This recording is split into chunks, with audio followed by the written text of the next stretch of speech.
ప్రియులారా, విభూది బుధవారం గురించి ధ్యానించడానికి మిమ్మల్ని అందరినీ ప్రేమతో ఆహ్వానిస్తున్నాను. ప్రియమైన సహోదరి సహోదరులారా, ఈరోజు విభూది బుధవారం, యాష్ వెన్స్డే. మన ఆత్మ పరిశీలన కాలమైన లెంట్కు నాంది పలికే ఈ పవిత్ర దినం మన విశ్వాస జీవితంలో ఎంతో ప్రాముఖ్యమైనది. నుదిటిపై విభూది ధరించడం వెనుక ఉన్న అర్థం ఏమిటి? ఇది ఎలా వచ్చింది? బైబిల్ దీని గురించి ఏమి చెబుతుంది? ఈరోజు మనం వివరంగా తెలుసుకుందాం. విభూది బుధవారం అర్థము, ప్రాముఖ్యత. విభూది బుధవారం అనేది ఈస్టర్ పండుగకు ముందు వచ్చే 40 రోజుల లెంట్ కాలానికి మొదటి రోజు. ఈ రోజున ఫాదర్ మన నుదిటిపై శిలువ గుర్తు వేస్తూ బూడిదను పూస్తూ, మానవుడా, నీవు మన్ను నుండి వచ్చావు, మన్నై తిరిగి మట్టికే చేరతావు, ఆదికాండము 3:19. లేదా పశ్చాత్తాపపడి సువార్తను విశ్వసించు, మార్కు 1:15 అని పలుకుతారు. ఈ విభూది మన పాపాలను, మరణాన్ని, మానవ జీవితంలోని నశ్వరత్వాన్ని గుర్తు చేస్తుంది. మనం మట్టి నుండి పుట్టాం, మట్టికే చేరతాం అని గుర్తు చేస్తూ, ఈ లోక సంబంధమైన ఆశలను విడిచిపెట్టి దేవుని వైపు తిరగమని ఇది మనకు స్పష్టంగా చెబుతుంది. ఇది పశ్చాత్తాపానికి, వినయానికి, నూతన జీవితానికి గుర్తుగా ఉంది. హల్లెలూయా. విభూది బుధవారం చరిత్ర. విభూది బుధవారం ఆచారానికి సుదీర్ఘ చరిత్ర ఉంది. ప్రారంభ క్రైస్తవ సంఘములో పాపము చేసిన వారిని తిరిగి సంఘములోనికి చేర్చుకునే ముందు వారు పశ్చాత్తాపాన్ని గుర్తుగా బూడిదను ధరించి ఉపవాసం ఉండేవారు.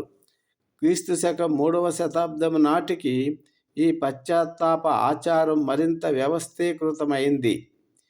10వ శతాబ్దంలో ఫ్రాన్స్లోని చర్చిలలో విభూది ధరించడం అనే ఆచారం విశ్వాసులందరికీ వర్తింపచేయబడింది. రోమన్ క్యాథలిక్ చర్చి 11వ శతాబ్దం నుండి ఈ ఆచారాన్ని అధికారికంగా స్వీకరించింది. అప్పటి నుండి ప్రతి సంవత్సరం లెంట్ కాలం ప్రారంభంలో విశ్వాసులు నుదిటిపై విభూదిని ధరించి యేసు త్యాగాన్ని స్మరించుకుంటూ తమ పాపాలకు పశ్చాత్తాపపడతారు. ఆమేన్. బైబిలులో విభూది బుధవారం అనే పదము లేనప్పటికీ పశ్చాత్తాపానికి, వినయానికి గుర్తుగా బూడిదను, విభూదిని ఉపయోగించిన అనేక సందర్భాలు ఉన్నాయి. 1. యోబు అంటారు, ధూళిలోను బూడిదలోను కూర్చుండి పశ్చాత్తాపపడుచున్నాను అని చెప్పాడు. యోబు 42:6. దానియేలు ఉపవాసముండి గోనెపట్ట కట్టుకొని బూడిద పూసుకొని ప్రభువైన దేవుని ఎదుట ప్రార్థనలు చేసి తిని. దానియేలు 9:3. యోనా నినివే ప్రజలు ప్రవక్త యోనా మాట విని గొప్పవారును అల్పులను అందరూ గోనెపట్ట కట్టుకొని బూడిద పూసుకొనిరి. యోనా 3:6. యేసుక్రీస్తు, అయ్యో కొరాజినా, అయ్యో బెత్సయిదా, తూరు సీదోను పట్టణములలో చేయబడిన బలమైన కార్యములు మీలో చేయబడి ఉండిన యెడల అవి ఎప్పుడో గోనెపట్ట కట్టుకొని బూడిద పూసుకొని మారు మనసు పొంది ఉండును. మత్తయి 11:21. ఈ బైబిల్ వాక్యాలు బూడిద అనేది పశ్చాత్తాపానికి, వినయానికి, దేవుని దయ కోసం విన్నవించుకోవడానికి ఒక గుర్తుగా ఉందని స్పష్టం చేస్తున్నాయి. నేటి ప్రాముఖ్యత. ఈ విభూది బుధవారం మనం కేవలం ఆచారంగానే కాకుండా హృదయపూర్వకంగా మన పాపాలకు పశ్చాత్తాపపడి క్రీస్తు త్యాగాన్ని స్మరించుకోవడానికి ఒక అవకాశంగా భావించాలి.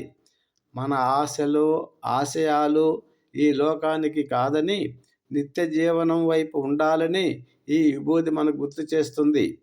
ఈ లెంట్ కాలం మన ఆత్మీయ జీవితంలో ఒక కొత్త మలుపును తీసుకురావాలని ఆశిద్దాం. చివరి ప్రార్థన. ప్రభువా, ఈ విభూదిని ధరించడం ద్వారా మా పాపాలకు పశ్చాత్తాపపడి నీ కృపను పొందుకోవడానికి సహాయము చేయండి తండ్రి. ప్రభువైన యేసు పరిశుద్ధ నామములో అడిగి పొందుకుంటున్నాము తండ్రి. ఆమెన్. దేవుడు మిమ్మల్ని, మీ కుటుంబాలను బహుగా దీవించునుగాక.